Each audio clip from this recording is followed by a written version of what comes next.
আমরা যেই সুন্নাত যেই কোরবানি করি হচ্ছে ইব্রাহিম আলাইহিস সালামের সুন্নাত, সুন্নাত আবিকুম ইব্রাহিম, এটা হচ্ছে তোমাদের জাতির পিতা ইব্রাহিম আলাইহিস সালামের সুন্নাত। তো ইব্রাহিম আলাইহিস সালামও তো কোরবানি করেছেন, তো তার সন্তানকে কোরবানি করেছে ইসমাইল আলাইহিস সালাম। তো বৃদ্ধ বয়স, কোনো রেওয়াতে আছে 80 বছর, কোনো রেওয়াতে আছে 86 বছর, 100 বছরও আছে। তো হযরত ইব্রাহিম আলাইহিস সালাতু ওয়াস সালাম আল্লাহর কাছে দোয়া করেন, আল্লাহ রব্বি হাবলি মিনাস সলিহিন, আমাকে একটা নেককার সন্তান দান করো। বৃদ্ধ বয়সের নবী আল্লাহর কাছে দোয়া করতেছেন, একাধারে 60 বছর দোয়া করেছেন, হে আল্লাহ আমাকে নেককার সন্তান দান করো। রব্বি হাবলি মিনাস সলিহিন, হে আল্লাহ আমাকে নেককার সন্তান দান করো। পরক্ষণে আল্লাহ রাব্বুল আলামিন জবাব দেন, ফাবাশশারনাহু বিগুলামিন হালিম, নেককার সন্তান চাইছো, ধৈর্যশীল সন্তানের খুশখবরি দিলাম। হযরত ইব্রাহিম আলাইহিস সালামের ঘরে ইসমাঈল আলাইহিস সালাম জন্মগ্রহণ করার কিছুদিন পরে আল্লাহ রাব্বুল আলামিন একটা প্রশ্ন প্রেরণ করেছেন যে ইব্রাহিম, যেই সন্তান তুমি আমার কাছ থেকে চেয়ে নিয়েছো, এই সন্তানকে তোমার কাছ থেকে লালন পালন করতে পারবে না, এমন এক জায়গায় রেখে আসবে, গায়রে জি জারিন, যেখানে দানা পানি কোনো বংশ নাই, কূপ কাটলে পানি ওঠে না, টিউবওয়েল বসালে পানি ওঠে না, বংশ নাই কোনো ফসল হওয়ার, এমন এক জায়গায় সাফা মারওয়ার পাহাড়ের মাঝখানে এবং বাইতুল্লাহ শরীফের দুইটা জায়গার মাঝখানে এই জায়গায় রেখে আসছেন। কিছু খেজুরার পানি দিয়েছিল, কিছুদিন যাওয়ার পরে খেজুরার পানি শেষ, মা না খায় দেখাতে মায়ের স্তনে দুধ শুকিয়ে গিয়েছে, ছেলে না খায় দেখাতে মরণাপন্ন অবস্থা। এমন সময় মা চিন্তা করলো ছেলের মুখে একটু পানি দেওয়া যায় কিনা, এজন্য তিনি সাফা আর মারওয়া পাহাড়ে 7 বার দৌড়া সাই করেছেন। দেখবেন হাজিরা হজ করতে গেলে এই সাফা মারওয়া সাই করা লাগে, যদি কোনো হাজি যদি এই সাফা মারওয়া সাই না করে তাহলে তার হজ কবুল হবে না। তো হাজিরা সাই করার পর যখন নিচে আসছেন, নিচে আইসা যখন দেখে ছেলে তো ক্ষুধার তাড়নায় পাও ঘষতেছিল, এই পায়ের ঘষার দ্বারা ওই পায়ের যে গুরমনে ছিল ওই জায়গাতে পানি উঠতেছে, এটার নাম হচ্ছে জমজম। সুবহানাল্লাহ। এই হচ্ছে জমজমের ইতিহাস, ওই জায়গা থেকে জমজম। তারপর ওই পানিটাকে হযরত হাজেরা পাথর দিয়ে বাদ দিয়ে দিয়েছেন। আমার রাসূল করিম সাল্লাল্লাহু আলাইহি ওয়াসাল্লাম বলেন, হাজেরা যদি ওই জায়গায় বান না দিত, আজকে গোটা দুনিয়া জমজমের পানি দ্বারা ভরপুর থাকতো। হযরত ইসমাঈল আলাইহিস সালাম ইব্রাহিম আলাইহিস সালাম করে বড় হচ্ছেন। কোরআন বলে ফালাম্মা বালাগা মা'হু সায়া, বাবার সাথে আঙ্গুলে ধরে চলাফেরা করতে পারে, প্রাপ্ত বয়স্কের কাছাকাছি। ফালাম্মা বালাগা মা'হু সায়া, বাবার সাথে আঙ্গুলে ধরে চলাফেরা করতে পারে, পাহাড়ে চিপায় মক্কা অলি গলিতে যাইতে পারে, এমন সময় আল্লাহ রাব্বুল আলামিন আরেকটা প্রশ্ন প্রেরণ করেছেন, আরো বড় মারাত্মক। তো ইব্রাহিম আলাইহিস সালামকে স্বপ্ন যোগে দেখাইলেন, ইব্রাহিম তোমার প্রিয় জিনিস আমার রাস্তায় কোরবানি করো। পরের দিন সকালে 100 উট কোরবানি করে দিয়েছেন। দ্বিতীয় দিন একই স্বপ্ন দেখার পরে তিনি দ্বিতীয় দিনও 100 উট কোরবানি করে দিয়েছেন।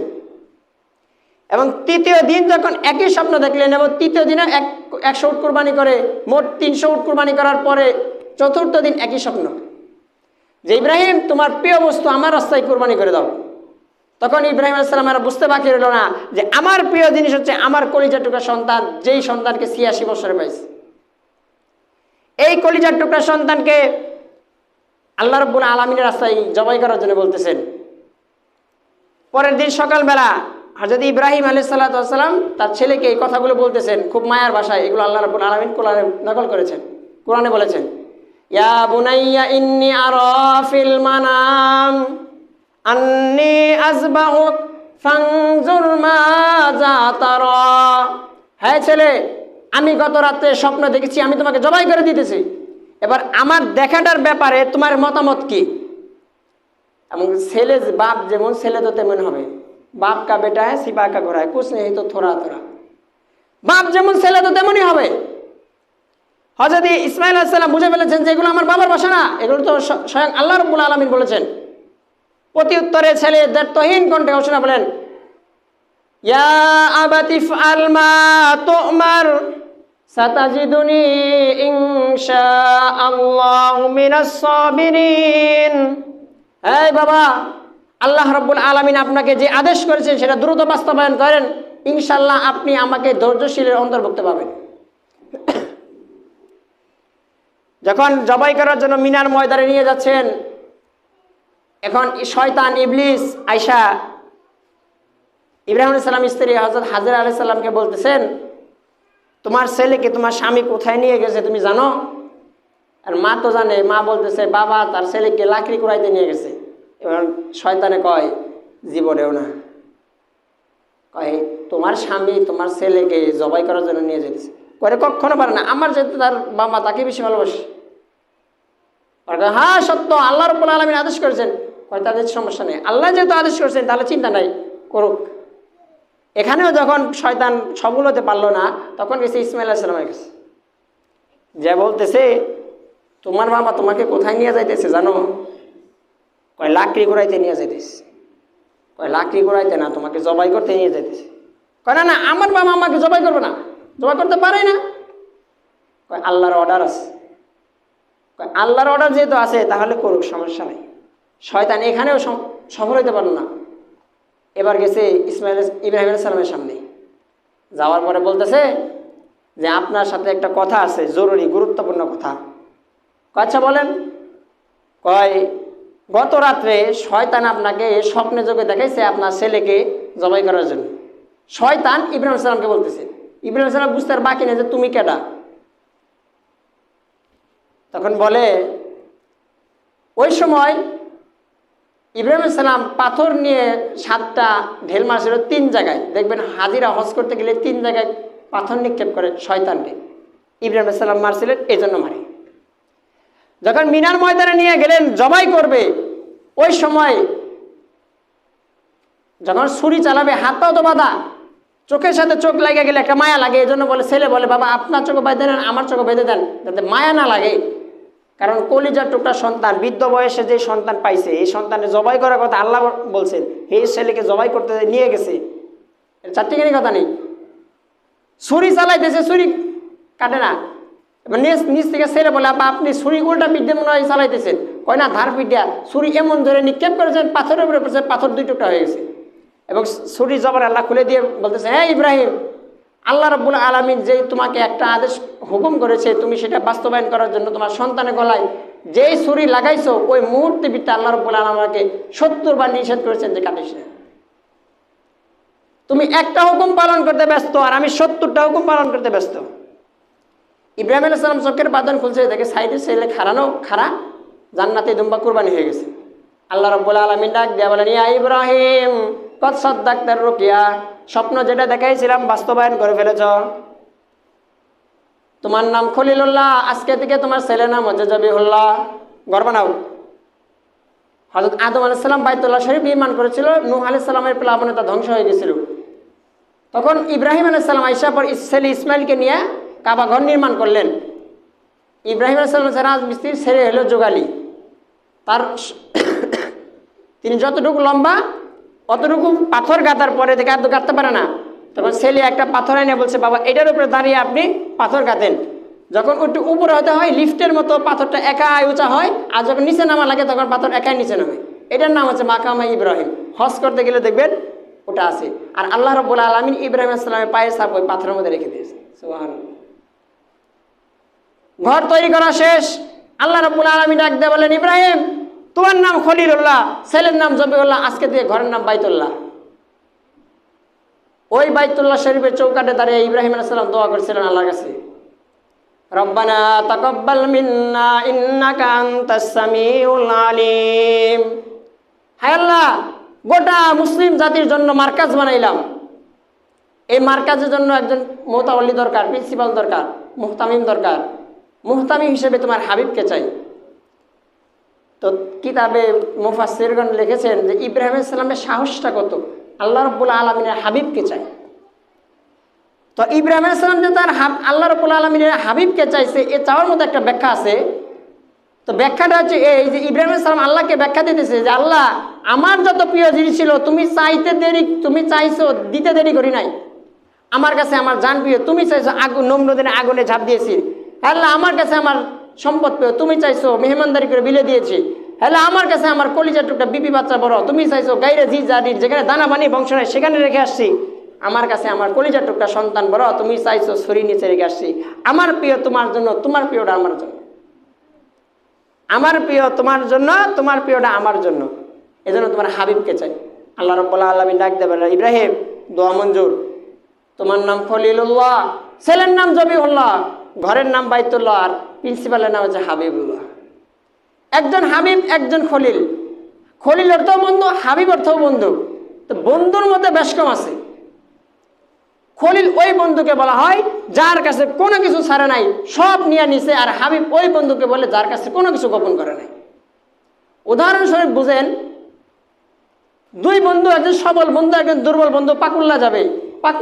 এই যে এই রাস্তা দিয়ে পাকুল্লা যাবে, রাত করে যাইতেছে। এখন ওই জায়গায় তারা দুই বন্ধু চিন্তা করছে ওই জায়গায় তো ডাকাতি হইতে পারে, চুরি হইতে পারে।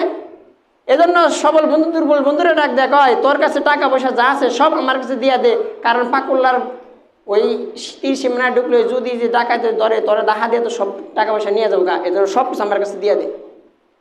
আরেকবার দুর্বল বন্ধু সবল বন্ধুরা বলে যে আমার কাছে টাকা পয়সা যা আছে সব তোর কাছে দিয়ে দিলাম, তুই রাখ, কারণ কোন সময় কোন ইয়ে ধরে পাওয়া যায় না তো। ঠিক ওই রকম ভাবে আল্লাহ রাব্বুল আলামিন বলেন ইব্রাহিমের কাছে যা আমার নেয়ার ছিল সব নিয়ে নিছি, আর হাবিবের পালা যখন আসে সব দিয়ে দিছি। বলছে হাবিব আপনি শুধু বলেন আপনার জন্য উহুদ পাহাড়টা স্বর্ণ বানিয়ে দেবেন। এই হচ্ছে হাবিবুল্লাহর খলিলুল্লাহ। আমরা কুরবানি করি ইব্রাহিম আলাইহিস সালামের সুন্নাত আবিকুম ইব্রাহিম। এর মধ্যে উপকার কি? রাসূল সাল্লাল্লাহু আলাইহি সাল্লাম বলেন বিকুল্লি শাআরাতিন হাসানা, প্রত্যেকটা পশমের বিনিময়ে একটা করে সওয়াব।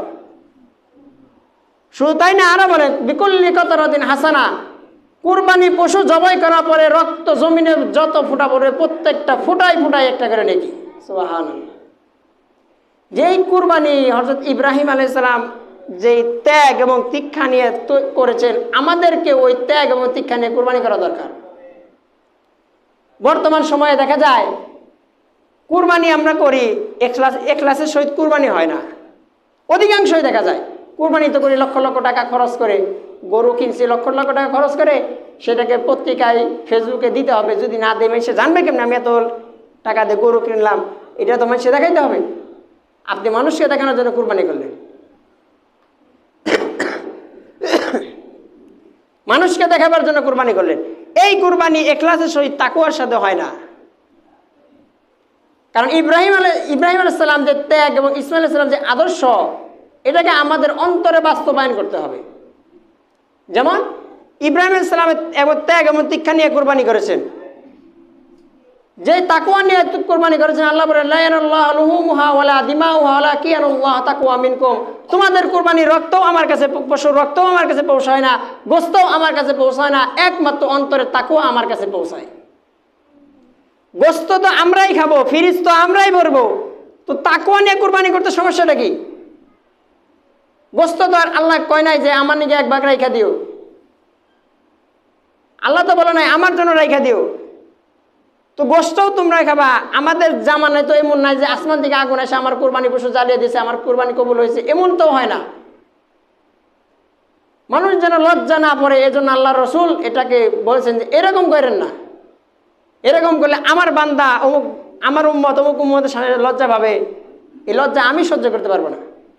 কিন্তু আগের জামানায় তো এমন ছিল, যার কোরবানি কবুল হতো আসমান থেকে একটা আগুন এসে তার কোরবানি পশু জ্বালিয়ে দিত, তার মানে বোঝা গেত যে এর কোরবানি কবুল হয়েছে, আর যারটা জ্বলতো না হের কোরবানি কবুল হয় নাই। এখন বর্তমান সময় আমাদের কোরবানি যদি এমন হইতো যে আগুন আইসা কোরবানি পশু জ্বালিয়ে দিত, আর যার পশু জ্বলতো না, এই বেটা সমাজে মুখ নিয়ে চলতে পারতো। এই বেটা মানুষের টিটকারি মেরে কইতো এ মিয়া কোরবানি করো গোশত খাওয়ার জন্য, তোমার কোরবানি তো কবুল হয় নাই। এই কথা মানুষ যেন বলতে না পারে, এই জন্য আল্লাহ রাব্বুল আলামিন কতটা সহজ করে দিয়েছে। এরপরে অন্তরে তাকওয়া নিয়ে কোরবানি করতে পারে না। ইব্রাহিম আলাইহিস সালাম যে ত্যাগ এবং তিক্ষা নিয়ে যদি সন্তানকে জবাই করে দিত, তাহলে কিয়ামত পর্যন্ত বাবা তার সন্তানকে জবাই করতে হইতো, কোরবানি করতে হইতো। আল্লাহ রাব্বুল আলামিন বলছেন তোমাকে স্বপ্ন আমি দেখাইছিলাম এই জন্যই যে তুমি তোমার সন্তান পায়া, বৃদ্ধ বয়সের সন্তান পায়া তুমি আমাকে ভুলে গেছো নাকি সন্তানে মায়া পড়ে গেছো, এই জন্য তোমার কাছ থেকে পরীক্ষা নিয়েছি। তাতে কি না তুমি পরীক্ষায় উত্তীর্ণ হয়েছো, উত্তীর্ণ হওয়ার পুরস্কারও দিয়েছেন। এই জন্য তাকে জাতির পিতা বানাইছে, মুসলিম জাতির পিতা, পুরস্কার। তা আমাদেরকেও তো আল্লাহ পুরস্কার দিবে নাকি? দিবে। আল্লাহ রাব্বুল আলামিন আমাদেরকেও পুরস্কার দিবে যে তাকওয়া নিয়ে কুরবানি করো। তাকওয়া নিয়ে যদি কুরবানি করতে পুরস্কার তোমাদের জন্য রয়েছে, সেটা হাসরের মাঠে দিবে। এখন আমি যে আর আপনি যদি তাকওয়া নিয়ে কুরবানি না করতে পারি, এই কুরবানি কোনো দাম নাই। কুরবানি কোনো দাম নাই। কুরবানি আপনি করতেছেন লক্ষ লক্ষ টাকা খরচ করে, টাকার মায়া বহু সকলেরই আছে। কালকে রাতে যখন আসি, চান্দরা 1 ঘন্টা দাঁড়ানো, টাঙ্গালে কোনো বাস নাই। যা টাঙ্গালে বাস যাচ্ছে রংপুর, আর যেটা মির্জাপুর বাস আছে এই বাস যাবে টাঙ্গাইল শহরে। 200 টাকার নিচে 1 টাকাও নাই। তো ব্যাকেরে তো টাকার মায়া আছে, যে এক ভাড়া দিল 1000, হেনে চাইছে যে 2500 2700, ভাড়া 1000, তার দ্বিগুণ চাইতেছে। মানুষ আরো কত কমে যায়, এই জন্য যায় না। রাত বাজে 10টা, পরে 100 টাকাতে ধরলা আসছে। টাকার মায়া তো আমারও আছে। এখন সব জায়গায় টাকার মায়া করা যাবে না, সব জায়গায় টাকার মায়া করা যাবে না। আপনি ওই জায়গায় টাকার মায়া করলেন যে 1000 টাকা 1500 টাকা চাইছে, আমি যদি 1000 টাকায় বাড়িতে যেতে পারি, 500 টাকা তো আমার লাভ। ওই 500 টাকায় তো আমি কোনো কাজে খাটাইতে পারবো। এমন না যে বাড়িতে আমি কোরবানি ইন্তজাম করতেছি, এখন ওই 500 টাকাও যদি কোরবানিতে লেগে যায়, ওই জায়গায় দিলেন। তো এই যে কোরবানির জন্য আপনি 500 টাকা ঢুকাইলেন, এতে আপনার ক্ষতি নাই, এই জায়গায় আপনার লাভ করা যাবে না। লাভ আপনি ওই জায়গায় করতে পারেন যে আমার ভাড়া যদি 100 টাকা বাঁচে, তাহলে তো আমার লাভ। আর যদি আপনি কোরবানি খেতে যে কিপটাম কি করেন, যে পশু কিনতে গেছেন, পশুর দাম আপনি অর্ধেকও করেন না, তখন আপনাকে পশু দেবে না। ওই জায়গায় কিপটামি করা যাবে না। এই জায়গায় আপনি যত ঢালতে পারেন ঢালেন। আপনি আল্লাহর আল্লাহকে খুশি করার জন্য তাকওয়া নিয়ে আপনি কুরবানি করতেছেন, আল্লাহর কাছেই তো দিতেছেন। ওই যে তাকওয়া নিয়ে আপনি যদি কুরবানি করেন, ওই কুরবানি আল্লাহর কাছে গ্রহণযোগ্য হবে। আপনি যত টাকা দিয়ে গরু ক্রয় করেন না কেন, আর যত নিম্নমানের গরু কিনেন না কেন, যদি অন্তরের তাকওয়া থাকে আপনার, ওই আর কিছু লাগে না। অন্তরের তাকওয়াই যথেষ্ট। তাকওয়া দিয়ে এই সব করা যায়, কিন্তু আমাদের ভিতরে তাকওয়া তো নাই। কুরবানি আমরা ভাগে কুরবানি করি। এখন 7 জনে ভাগি দিল, আর 6 জনের নিয়ত সহি, 1 জনের নিয়ত হচ্ছে গোস্ত খাওয়ার। ওই 1 জনের জন্য 6 জনের কুরবানি বাতিল। এক বালতির মধ্যে যদি গরুর চুন যদি 1 ফোঁটা পড়ে, পুরা বালতির দুধ যেমন নষ্ট হয়ে যায়, ওই 1 জনের ভুল নিয়তের কারণে সবার নিয়ত ভুল হয়ে যায়। এজন্য কুরবানি পশু আমরা যারাই কিনি, যারাই ভাগি দেই, সকলকে এক কথা, দ্বিতীয় কোনো কথা না, এক কথা বলতে হবে যে এখলাসের সহিত যদি কুরবানি করতে পারো আমার সাথে আসবা, আর না হলে আসবা না। যদি আল্লাহকে রাজি খুশি করার জন্য যদি কুরবানি করতে পারো তাহলে আসবা, আর যদি লোক দেখানোর জন্য কুরবানি করতে চাও তাহলে আমার কাছে এসো না। কারণ আমার দরকার আল্লাহর তাকওয়া। আমার সাথে আল্লাহর কালেকশন হচ্ছে একটাই, তাকওয়া অর্জন করতে হবে। আমি যদি আল্লাহর কাছে তাকওয়া অর্জন না করতে পারি, আমি কুরবানি দিয়ে লাভ কি? লক্ষ লক্ষ টাকা খরচ করে, তাহলে তো আপনার কুরবানি করার দরকারই নাই। যদি আপনি গোশত খাওয়ার জন্য আপনি গরু কোরবানির পরে গরু ক্রয় করে জবাই করে একা একা খান, গরু জবাই করেন একাই খান, কুরবানি করতে হবে না। আর যদি কুরবানি করেন তাহলে এখলাসের সহিত তাকওয়া নিয়ে কুরবানি করতে হবে। কুরবানি আমাদের অনেক কিছু শিক্ষা দেয়। যে ইব্রাহিম আলাইহিস সালাম যে ত্যাগ এবং তিক্ষা এবং তাকওয়া নিয়ে আল্লাহ রাব্বুল আলামিনের কাছে নিজের সন্তানকে জবাই করার জন্য তৈরি হয়ে গেছে, প্রস্তুত হয়ে গেছে।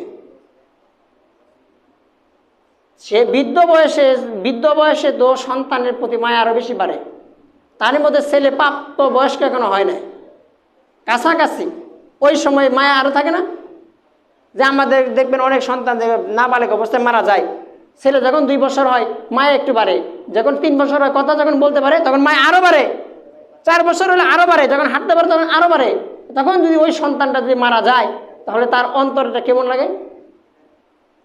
মনে হয় অন্তরটা ছিঁড়ে গেছে, কারণ কলিজার টুকরা তো মারা গেছে।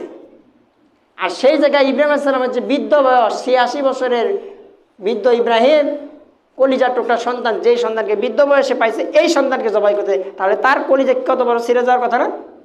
কিন্তু আল্লাহকে সন্তুষ্টি করার জন্য জবাই করতেছে। ওই ইসমাইল আলাইহিস সালামের বংশের ধারাবাহিকতা আমাদের নবী আসছে, যে আল্লাহর হাবিবকে চাই। তো কুরবানি আমাদের কত সহজ কিছু। গরু ক্রয় করবেন, আপনারা বেশিরভাগ মানুষ এখন একটা রোগের সমস্যা। রোগটা হচ্ছে এই যে কুরবানি পশু কিনতে যায় বলে আগে বলে গোস্ত কয় মন হবে। আরে ভাই, আপনি গোস্ত হিসাব করে কুরবানি করতেছেন কোন দুঃখে? এ তো তাকওয়া অর্জন হলো না। আল্লাহকে তাকওয়া নিয়ে তো কুরবানি করতেছেন না, আপনি গোস্ত খাওয়ার জন্য কুরবানি করতেছেন। আপনি হিসাব করতেছেন গোস্ত কত মন হবে, হ্যাঁ 6 মন হবে, আচ্ছা ঠিক আছে, দাম যত হয় কিনে নাও। এটা কি ভাই? টাকা দিয়ে লক্ষ লক্ষ টাকা দিয়ে ক্রয় করেন গোশত খাওয়ার জন্য, আর আল্লাহর তাকওয়া নাই। আপনার গোশতটা ঠিকই বুঝলেন, আপনার পেটে তো খাবেন, গোশত তার আল্লাহ খাবে না। গোশত তার আল্লাহ এক ভাগ ফেরেশতা দিয়ে জিবরাইলে পাঠিয়ে দেবে, জিবরাইল অমুক বান্দার কাছ থেকে এক ভাগ গোশত আমার জন্য নিয়ে আসো তো, এরকম তো আল্লাহ বলে নাই। গোশতও তোমরা খাবা, ফ্রিজও তোমরা করবা, সব করবা তোমরা, কিন্তু তাকওয়া নিয়ে কোরবানি করতে কি সমস্যা? এই তাকওয়া না করার কারণে আমার অন্তর মরে গেছে। এজন্য গরু ক্রয় করতে যে এই কথা বলবো না। যদি কোনো ব্যক্তি বলে তাকে ধমক দিবেন, হ্যাঁ আমি কোরবানি কি গোশত কেনার জন্য কোরবানি করতেছি, গোশত খাওয়ার জন্য করতেছি? আগে আল্লাহকে সন্তুষ্টি করবো, পরে গোশত খাবো। আরে ছুরি রক্ত জমিনে পড়ার আগেই তো আপনার দোয়া কবুল, আপনার অন্তরে যদি তাকওয়া থাকে, আপনার পশুর রক্ত জমিনে পড়ার আগেই তো আল্লাহ কবুল করে নেবে। আপনি জমিনে রক্ত পড়তে দিলেন না, গরু ক্রয়ই করলেন না, আপনি আগে মাংসের হিসাব করে ফেললেন যে এত মন মাংস হবে, তাহলে আপনি কি শিখলেন এখান থেকে? কোরবানি করতেছেন, টাকা খরচ করে লাভ নাকি? অধিকাংশ মানুষ আছে এই সমস্ত করে, 99% মানুষ, 1% মানুষ যদি চায়। এখন যদি ছোট গরু হয়, দামটা একটু বেশি হয়, তার মানে টিটকারি করে যে ঠকছে। আর ভাই কুরবানির মধ্যে ঠকাছি থাকি, আল্লাহর রাহের জন্য, আল্লাহর সন্তুষ্টির জন্য আমি কোরবানি করতেছি, এটা ঠকাছি থাকি। আমার টাকা বেশি গেছে, যাক আল্লাহর রাস্তায় তো গেছে, এ তো বিফল যায় না। বিভিন্ন টাকা আমরা বিভিন্নভাবে খরচ করি, বিভিন্ন জায়গায় আমাদের লোকসান হয়। ব্যবসায় আপনার 1 বছর লাভ হয়েছে, আরেক বছর ক্ষতি হয়েছে, তাই আপনি 1 বছর লাভ হয়েছে তখন আপনি আলহামদুলিল্লাহ বলেন না, আর যে বছর ক্ষতি হয়েছে তখন বলে আল্লাহ খালি আমারই চোখে দেখে, আর কেউ চোখে দেখে, এগুলো আপনি বলেন। একবারও চিন্তা করলেন না যে আমার যে 1 বছর লাভ হয়েছে তখন তো আমি কোনো সময় বললাম না আল্লাহই আমার লাভ, এই ব্যবসায় লাভ করে দিয়েছেন, এই কথা তো আল্লাহকে তখন বলেন না, কারণ ওই যে আমাদের অন্তর মরে গেছে। তাহলে তাকওয়া নিয়ে কোরবানি করা লাগবে কি না? লাগবে। তাকওয়া নিয়ে কোরবানি করবেন। যদি তাও না পারেন তাহলে আপনার দিলের অবস্থা আমি বলতে পারবো না। এজন্য শিক্ষা হচ্ছে কোরবানির দিকে একটাই, ইব্রাহিম আলাইহিস সালাম যে তাকওয়া নিয়ে কোরবানি করেছেন, আমাদেরকে ওই তাকওয়া নিয়ে কোরবানি করতে হবে। ওই তাকওয়া নিয়ে যদি কোরবানি করতে পারেন তাহলে আপনি সামনে অগ্রসর হবেন। আর যদি তা না পারেন, আর গোশত খাওয়ার জন্য কোরবানি করেন, আপনি আরো 11 মাস কোরবানি ছাড়া আরো বহুত দিন বাকি আছে, আপনি গোশত খাইতে পারবেন। গোশত আপনি তখন খাইতে পারবেন। কোরবানি আসলেই আপনার গোশত খাওয়া, তখন বলে মানুষ বলে যে কোরবানি গোশত স্বাদ একরকম, গোশত তখন মজা লাগে, কিন্তু অন্যান্য মাসে মজা এতটা লাগে না। লাগবে কেমন করে? আপনার মজাটা ওই জন্যই লাগে যে তাকওয়া নিয়ে অর্জন করেছেন, এতেই তো মজা। তাকওয়া নিয়ে অর্জন করেছেন, এখানেই তো মজা। আর যে তাকওয়া নিয়ে কোরবানি করে না, তারাও কোনো মজা টজা নাই। আর বাকি মাসও যেমন, ঈদের মাস, ঈদের দিনও তেমন। আর যার অন্তরে তাকওয়া নিয়ে কোরবানি করে, তার সারা বছর ওই তাকওয়া নিয়ে সে খাইতে পারে। এখন আপনি চিন্তা করেন যে তাকওয়া নিয়ে কোরবানি করবেন কি না, এখন আপনার উপর বিশ্লেষণ। এখনো 2 দিন বাকি আছে, পশু এখনো ক্রয় করেন নাই, এখনো যদি নিয়ত থাকে যে আমি গোশত খাওয়ার জন্য কোরবানি করব, এখনই এই চিন্তাধারা বাদ দিয়ে নিয়ত ঠিক করেন। নিয়ত ঠিক করেন যে একমাত্র আল্লাহকে রাজি খুশি করার জন্য কোরবানি করব, আর কাউকে না। আর যারা গোশত খাওয়ার নিয়তে কোরবানি করে, এরা আল্লাহকে সন্তুষ্টি করার জন্য না, বরং শয়তানকে সন্তুষ্টি করার জন্য কোরবানি করে। এটা অধিকাংশ মানুষ এটা করে। মানুষের চেহারা দেখে বোঝা যায়। নাম বলবো না, আমি জানি। এক ব্যক্তি বলতেছে যে সে গরু 3000 টাকা কমে কিনছে, আরেক ব্যক্তি 3000 টাকা বেশি দিয়ে গরু ক্রয় কিনছে, গরু সাইজ এক। আর সে বলতেছে 3000 টাকা আমরা লাভ করেছি, কারণ এই 3000 টাকা 6 কেজি গোশত পাওয়া যাবে। এই আরেকজনকে বলতেছে যে তোরা ঠকছ, আমরা হলাম জিতছি, কারণ আমরা কম দামে গরু কিনছি, ভালো গরু কিনছি, তোরা বেশি দিয়ে কিনছ, কম ছোট গরু কিনছ, তোরা 6 কেজি গোশত কম পাবি, আর আমি 6 কেজি গোশত বেশি পাবো, ওই যে 3000 টাকা লাভ হয়েছে আমার। তাহলে এখন আপনার বিবেচনায়, আপনার বিবেকে কি আসে? সে কি এখলাসের সহিত কোরবানি করলো না লোক দেখানোর জন্য, না গোশত খাওয়ার জন্য? অবশ্যই গোশত খাওয়ার জন্য। টাকা খরচ করলেন, ওই যে টাকা আপনি, ওই টাকা সব আপনার বৃথা। আপনি 72,000 টাকা গরু কিনেন আর 75,000 টাকা গরু কিনেন, আপনার সব টাকা বৃথাই গেল। আর বাড়িতে যদি মেহমান আসে, আর যার বাড়িতে মেহমান আসছেন সেই হলো মেজবান, আর যে আসে এলো সে মেহমান। আর মেহমান আসাতে যদি মেজবান যদি রাগ হয়, মেজাজা খিটখিট করে যে আজকে আসতে হইব মেহমান, এই কথা বলার কারণে মেহমানদারি করবেন ঠিকই, ভালো মন্দ খাওয়াবেন ঠিকই, গোস্ত মাছ যা আছে সব খাওয়াবেন। ওই যে আপনি একটু বললেন যে আজকে আসতে হইব আর কয়দিন পরে আইতে হইল, এই কথা বলার কারণে আপনি সব থেকে বঞ্চিত হলেন, কিন্তু টাকা খরচ কিন্তু আপনার ঠিকই হবে। টাকার মতো টাকা যাবে কিন্তু সব হবে না। আর যদি মেহমান আসাতে যদি আপনি খুশি হন, আপনার টাকাও যাবে, সওয়াব হবে, আল্লাহর সন্তুষ্টি হবে। এবার কুরবানি একটা আসছে, কুরবানি একটা মনে করেন মেহমান, আমরা এলাম মেজবান, আমরা কুরবানি করব। তো এই আশাতে যদি আপনার তাকওয়া যদি না থাকে, আপনার টাকা যাবে কিন্তু কুরবানি বিফল। আর যদি দুটাতেই আপনি খুশি থাকেন, আপনার উভয়টাই সফল। এখন আপনি চিন্তা করেন তাকওয়া নিয়ে করবেন কিনা, সময় আছে এখনো। যদি নিয়ত খালেস না থাকে, আপনি দিলটাকে খালেস করেন যে আল্লাহ নিয়ত তো ছিল গোশত খাওয়ার, এখন আমি নিয়ত পরিবর্তন করতেছি, আল্লাহ তোমার কাছে মাফ চাই, আর জীবন কোনদিন গোশত খাওয়ার জন্য কুরবানি করবো না, আল্লাহ তোমাকে রাজি খুশি করার জন্যই করবো। আবার কিছু মানুষ আছে যে কুরবানি যদি না দেয়, সমাজে একটা প্রভাবশালী মানুষ, টাকা পয়সা আছে, এখন আমি যদি কুরবানি না দেই, সমাজে মানে বলবে এই অমুক ব্যক্তির টাকা পয়সা আছে, দেখছেন কুরবানিটা যে করলো না। এই কথা চিন্তা করে যারা কুরবানি করে, এই তো লোক দেখানি কুরবানি করে। আবার বলে যে ছেলে বিয়ে করাইছি, শ্বশুরবাড়ি এরা কুরবানি করতেছে, আমি যদি কুরবানি না করি মান সম্মান কি থাকবে, আমি ওদের একটা কুরবানি করি। যে ছেলে শ্বশুরবাড়ি কুরবানি করতেছে, এই পক্ষে এই কুরবানি করেছে, লোক দেখানো কুরবানি করতেছে। মেয়ের শ্বশুরবাড়িরা কি বলবে, হ্যাঁ ছেলে বিয়ে করাইলাম, ছেলের বৌমার বাড়িতে কুরবানি করবে না, এটা হয় নাকি, কুরবানি করবে না, এই যে সেগুলো কথা চিন্তা করে অনেকেই কুরবানি করে, অধিকাংশই কুরবানি করে। এগুলো কুরবানি আল্লাহর কাছে কবুল হবে না, এগুলো কুরবানিতে কোনো লাভ নেই। লাভ ওই একটাই, ইব্রাহিম আলাইহিস সালাম যে তাকওয়া নিয়ে ছেলেকে জবাই করার জন্য গিয়েছিল, কিন্তু ছেলে জবাই হয় নাই, জান্নাতি দুম্বা কুরবানি হয়ে গেছে। আল্লাহ রাব্বুল আলামিন চাইছেন এইটাই যে দেখি ইব্রাহিম আমাকে ভুলে গেছে, সন্তান পাইয়া কি আমাকে ভুলে গেছে নাকি। এই জন্য আল্লাহ রাব্বুল আলামিন ইব্রাহিম আলাইহিস সালামের কাছ থেকে পরীক্ষা নিয়েছেন, পরীক্ষায় উত্তীর্ণ হয়েছে, সফল হয়েছেন তিনি, কিন্তু ছেলে জবাই করে নাই, জান্নাতি দুম্বা জবাই হয়ে গেছে। ছুরি চালাইছেন ছেলের গলায়, কিন্তু ওই সঙ্গে ছেলের গলায় না, জিবরাইল আলাইহিস সালামের মাধ্যমে আল্লাহ রাব্বুল আলামিন জান্নাত থেকে দুম্বা এনেছে, ওই দুম্বা জবাই করেছেন, কিন্তু ছেলের গলা কাটে নাই, দুম্বার গলা ঠিকই কাটছে। ওই যে তাকওয়া নিয়ে করছে, এখন আমাদেরকে ওই তাকওয়া নিয়ে কুরবানি করতে হবে। এবার আমার কথা এতটুকু যদি বুঝে আসে, তাহলে অবশ্যই আপনারা বিবেচনা করবেন যে কথা তো সত্য, যে তাকওয়া নিয়ে যদি কুরবানি না করি, টাকা যা দিয়ে খরচ করলাম সব তো বিফলে যাবে, সব তো পানিতে ভেসে যাবে। এজন্য অন্তরকে খালেজ করে আল্লাহ রাব্বুল আলামিনের সন্তুষ্টির জন্য আল্লাহ রাস্তায় কুরবানি করব। এতে কোনো শয়তান আপনাকে অনেক ওয়াসওয়াসা দেবে, ধোঁকা দেবে যে লোক দেখানোর জন্য কুরবানি কর। আপনার অন্তরে আপনি ধারণা করতে পারবেন না, আপনার অন্তরে এই ধারণায় সন্তান ধারণা দিয়ে দেবে যে লোক দেখানোর জন্য কুরবানি করে, কিন্তু লোক দেখানো কুরবানি করা যাবে না। একমাত্র আল্লাহ রাব্বুল আলামিন সন্তুষ্টির জন্য কুরবানি করতে হবে।